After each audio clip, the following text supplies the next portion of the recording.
coaches and parents decided last year that they wanted the players to get the chance to play at the Cooperstown Dreams Park. Win or lose, it's all for the experience. Today marks a day of remembrance for all Americans. With the dedication of the Flight 93 Memorial, we remember that all the heroes and victims from the attacks 10 years ago should never be forgotten. Reporting from Shanksville, Katie Anderson, WCUB-TV News. It's Buck Night here at Jariet Park, which means it's drawn a large crowd. The Seawolves are taking on the Portland Sea Dogs for the second game of their 6-game homestand. I'm down here right in the middle of 5th and Main for one of Autumn Leaf Festival's biggest events, the Craft Show. It extends all the way from 2nd to 8th Street. Today's the first day of the District 10 playoffs for 12 local high school baseball teams. A triple-header is being played both here at Jariet Park and down in Slippery Rock. The first step towards the state championship is a win here today. Reporting from Gemmel MPR, Katie Anderson, CU-TV News. Reporting from Craft Day, Katie Anderson, CU-TV News. A local baseball team is getting the chance to do something not every player gets to experience, and they're only 12 years old.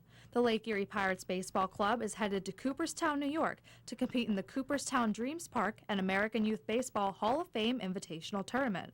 For the kids, this is an experience of a lifetime. It's just going to be a great experience, play some very good teams, and just play baseball, the sport that we love. Cooperstown Dreams Park has 22 fields. Each team is guaranteed to play 7 games and a seed in the single elimination championship tournament. The Pirates have worked hard to get ready for the big competition. We play all year round. We have practices indoors, and we go to tournaments every weekend.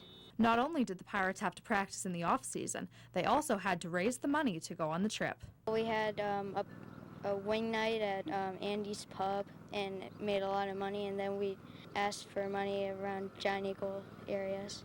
Yeah, we just had to do some fundraising and a lot of work, but in the end it will just be a great experience. The coaches and parents decided last year that they wanted the players to get the chance to play at the Cooperstown Dreams Park. Win or lose, it's all for the experience. So we just thought this would be a great thing for the boys to do and something they'll remember for the rest of their lives. The Pirates will leave for Cooperstown on Sunday and be there all week, with the closing ceremonies next Friday. Katie Anderson, Action News 24 Sports.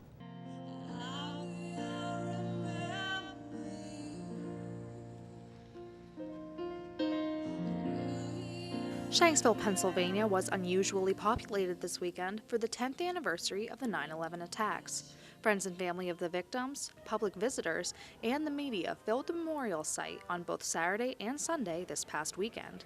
On Saturday, the dedication of the memorial took place, and some well-known political figures were there to help. Americans are alive today because the passengers and crew of Flight 93 chose to act, and our nation will be forever grateful. 40 victims from Flight 93 were honored both days with the ringing of bells and a moment of silence. It seems everyone can remember where they were or how they felt the day of the attacks. I can recall as we were coming in, expecting to see the wreckage that normally people associate with a commercial airline disaster, and there wasn't any wreckage. It was just a big smoldering hole. Many family members of the fallen victims were in attendance and are pleased with how the memorial is coming along. I think everything's running along a lot smoother than we anticipated. It's a wonderful thing, really, to look out there and see what they've accomplished, and I think it's also a beautiful thing. There was even a visit from the First Lady and President Obama, who made a trip to every site affected on Sunday. Today marks a day of remembrance for all Americans. With the dedication of the Flight 93 Memorial, we remember that all the heroes and victims from the attacks 10 years ago should never be forgotten. Reporting from Shanksville, Katie Anderson, WCUB-TV News. A one-car crash occurred around 5:50 a.m. on April 18th, leaving one man injured. 33-year-old David Joseph Reeder is now facing charges of driving under the influence after he crashed his car at the intersection of Route 62 and Hossick Road in Mercer County. According to police, Reeder was traveling south on Route 62 when his pickup truck veered off the right side of the roadway and struck numerous objects, including a stop sign and a tree. Police found that Reeder was under the influence of controlled substances and was arrested for DUI after being taken to the Sharon Regional Hospital for treatment. Moving now to regional news, an Ambridge teenager is accused of trading tattoos to underage kids in exchange for stolen items. 18-year-old Johnny Ream accepted hundreds of dollars worth of stolen items, including a 32-inch flat-screen TV and 12 pairs of shoes, in exchange for giving tattoos to 13, 14, and 15-year-old kids. Ream told police that the minors never said the items were stolen and that they were theirs. In return for these items, Ream would tattoo their arms inside of a home in Crestview Village. Ream is facing 3 counts of tattooing a minor without parental consent. A sold-out crowd was disappointed last night when the scheduled speech from civil rights activist and poet Maya Angelou was canceled due to her tour bus breaking down. She was scheduled to speak at 8 o'clock last night in the Mark Boyd Auditorium.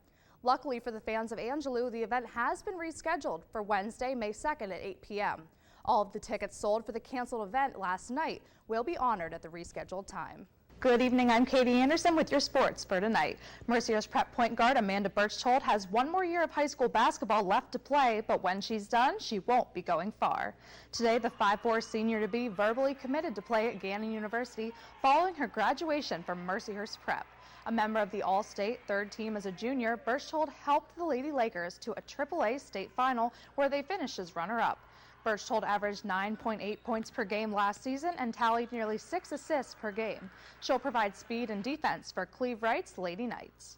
The Seawolves wrapped up a 3-game road trip this afternoon in Trenton, trying to take 2 of 3 from the Thunder. The Seawolves and Thunder might as well have played softball today. The Thunder come away with the 13-12 win, and that barely tells the story.